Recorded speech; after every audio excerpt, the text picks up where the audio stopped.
des milliers d'orages sont actifs en permanence à la surface de la Terre. Au-dessus des nuages d'orage, de mystérieux et spectaculaires phénomènes ont été observés. Ces découvertes, faites dans les années 90, montrent que les orages affectent non seulement la couche basse de l'atmosphère, mais également les couches supérieures jusqu'au proche environnement spatial.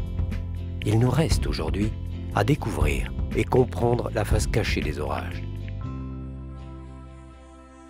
Taranis, à la découverte de la face cachée des orages. Observer des phénomènes lumineux au-dessus des orages n'est pas facile car il faut s'en éloigner et utiliser une instrumentation adaptée.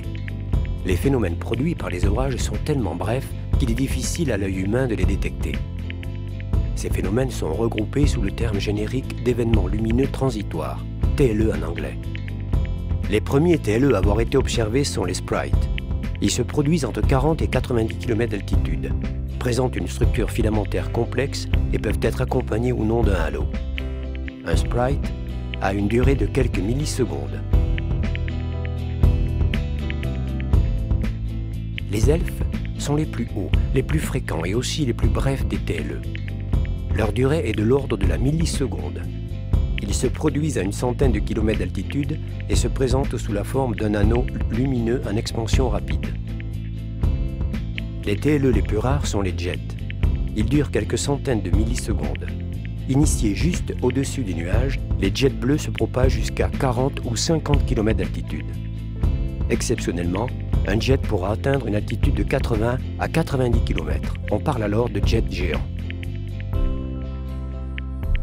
L'observation depuis l'espace est particulièrement bien adaptée à l'étude de la face cachée des orages. Le satellite Taranis est ainsi dédié à l'étude de ces phénomènes lumineux. L'instrument MCP, constitué d'un ensemble de 4 photomètres et de 2 microcaméras, a pour mission de détecter, de caractériser et de localiser systématiquement tous les TLE survolés par le satellite. Outre les TLE, les orages donnent lieu à un autre type de phénomène fascinant appelé flash gamma terrestre, TGF en anglais. Dans certaines conditions, l'orage va se comporter comme un accélérateur de particules. Lors de ce processus, les électrons fortement accélérés vont générer une bouffée ultra brève de photons gamma de moins d'une milliseconde. Taranis étudie aussi ces émissions de photons gamma. Installé à bord du satellite, l'instrument XGRE est un détecteur ultra rapide à scintillation, utilisé pour la première fois dans l'espace. À un TGF serait systématiquement associé un faisceau d'électrons très énergétique. Tandis que les photons se propagent vers le haut en ligne droite, les électrons vont se déplacer le long des lignes du champ magnétique terrestre.